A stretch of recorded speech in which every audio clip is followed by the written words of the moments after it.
महोदय, सन 2026 चे विधानसभा विधेयक क्रमांक 33 महाराष्ट्र वस्तू व सेवा कर सुधारणा विधेयक 2026 मांडण्यास मला सभागृहाची अनुमती मिळावी। प्रस्ताव असा आहे की सन 2026 चे विधानसभा विधेयक क्रमांक 33 महाराष्ट्र वस्तू व सेवा कर सुधारणा विधेयक 2026 मांडण्यात अनुमती देण्यात यावी। प्रश्न असा आहे की सन 2026 चे विधानसभा विधेयक क्रमांक 33 महाराष्ट्र वस्तू व सेवा कर सुधारणा विधेयक 2026 मांडण्यास सभागृहाची अनुमती आहे काय?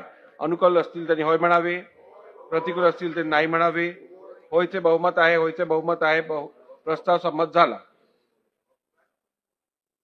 महोदय, मी आपल्या अनुमतीने सन 2026 चे विधानसभा विधेयक क्रमांक 33 महाराष्ट्र वस्तू व सेवा कर सुधारणा विधेयक 2026 मांडतो।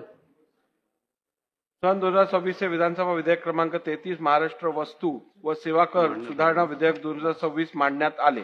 सन 2026-27 च्या पुरवणी मागण्या सादर करणे। माननीय अध्यक्ष महोदय, मी आपल्या अनुमतीने सन 2026-27 च्या पुरवणी मागण्या सभागृहात सादर करतो व असे करीत असताना मी सभागृहाच्या असे निदर्शनास आणू इच्छितो की भारतीय संविधानाच्या अनुच्छेद 205 व 203 खंड 3 खाली मिळालेल्या अधिकारात महाराष्ट्राचे माननीय राज्यपाल महोदयांनी सन 2026-2027 च्या पुरवणी मागण्या विचारात घेण्यात याव्यात अशी शिफारस या सन्माननीय सभागृहास केली आहे। सन 2026-2027 च्या पुरवणी मागण्या सभागृहात सादर करण्यात आल्या आहेत।